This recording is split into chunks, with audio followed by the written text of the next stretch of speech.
पिछली वीडियो में हमने देखा कि सर्विस वोटर कौन होते हैं और इस बार की वीडियो में हम बात करेंगे कि सर्विस वोटर मतदान कैसे कर सकते हैं। तो दोस्तों, सर्विस वोटर दो तरह से मतदान कर सकते हैं, एक तो पोस्टल बैलेट के माध्यम से और दूसरा प्रॉक्सी के माध्यम से।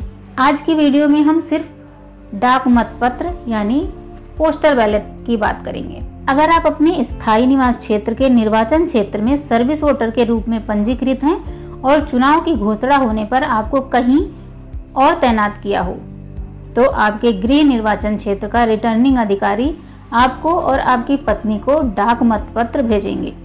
अब चलिए जान लेते हैं कि आपका रिटर्निंग अधिकारी आपको कौन कौन से पेपर भेजेंगे। एक डाक मतपत्र, आपके मतदाता सूची नंबर और रिटर्निंग अधिकारी द्वारा फॉर्म के पीछे लिखे गए प्रारंभिक पीवी के साथ।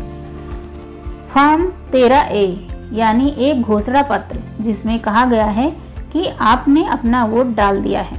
फॉर्म 13B यानी आपके चिन्हित मतपत्र को रखने के लिए एक कवर। फॉर्म 13C यानी आपके भरे हुए फॉर्म 13A और फॉर्म 13B के साथ रिटर्निंग ऑफिसर को संबोधित करता एक कवर। फॉर्म 13D यानी निर्देशों की एक कॉपी जिसमें बताया गया है कि आपको वोट कैसे डालना है, समय और तारीख के साथ कब तक आपको मतपत्र वापस भेजना है।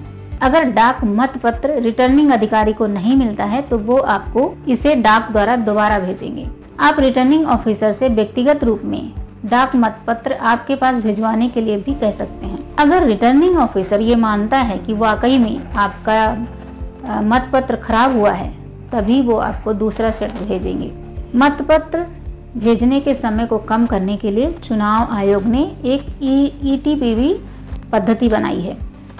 ETPV का इस्तेमाल करके रिटर्निंग ऑफिसर जो है वो इलेक्ट्रॉनिक माध्यम से आपको मतपत्र भेज सकता है और आप विशेष रूप से आपके लिए बने OTP का इस्तेमाल करके आप इसे डाउनलोड कर सकते हैं। और ज़्यादा जानकारी के लिए आप चुनाव आयोग के सेवा मतदाता पोर्टल पर भी जा सकते हैं। मतपत्र मिलने के बाद सर्विस वोटर को मतदान करने के लिए किन चरणों का पालन करना होता है, चलिए ये भी जान लेते हैं। आप जिस भी उम्मीदवार को वोट देना चाहते हैं उसके आगे सही या फिर क्रॉस का निशान लगाएं। आपको मतपत्र पर ऐसा कुछ भी नहीं लिखना चाहिए जिससे आपकी पहचान ना हो सके। ये घोषणा करते हुए फॉर्म 13A भरें कि आपने अपना डाक मतपत्र डाल दिया है।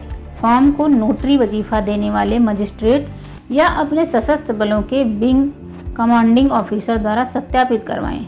अगर आप विदेश में काम कर रहे एक सरकारी अधिकारी हैं तो आपको इसे उस तैनात देश में भारत के राजनयिक या वाणिज्य दूतावास प्रतिनिधि द्वारा सत्यापित करवाना होगा जहां आप तैनात हैं। फॉर्म 13B कवर पर आप अपने मतपत्र की क्रम संख्या नोट कर लें। अपने चिन्हित मतपत्र को इसके अंदर रखें और निर्देशों के अनुसार इसे सील बंद कर दें। अब अपना सीलबंद फॉर्म 13A और फॉर्म 13B दिए गए लिफाफे फॉर्म 13C में रखें। लिफाफा पहले से ही आपके रिटर्निंग ऑफिसर को संबोधित होगा। आपको अपने लिफाफे पर कोई डाक टिकट लगाने की ज़रूरत नहीं है। अगर आप एक सरकारी अधिकारी हैं जो आप अपना डाक मतपत्र डालते हैं, अगर आप एक सरकारी अधिकारी हैं जो अपना डाक मतपत्र डालते हैं, इस स्थिति में आप मतपत्र एयर मेल या राजनयिक पैकेज के द्वारा भी भेज सकते हैं। इसे बताए गए समय और तारीख तक पोस्ट करें। अगर आप तय समय के बाद इसे भेजते हैं तो आपका वोट नहीं गिना जाएगा। तो इस तरीके से एक सर्विस वोटर अपना वोट डाक मतपत्र यानी बैलेट पेपर से कर सकता है। तो दोस्तों, अगली वीडियो में हम प्रॉक्सी के माध्यम से मतदान की प्रक्रिया को समझेंगे। तो दोस्तों, जैसा कि हम हर वीडियो में बताते हैं कि इस वीडियो की जानकारी हमारे सहयोगी संगठन न्याय द्वारा उपलब्ध कराई गई है।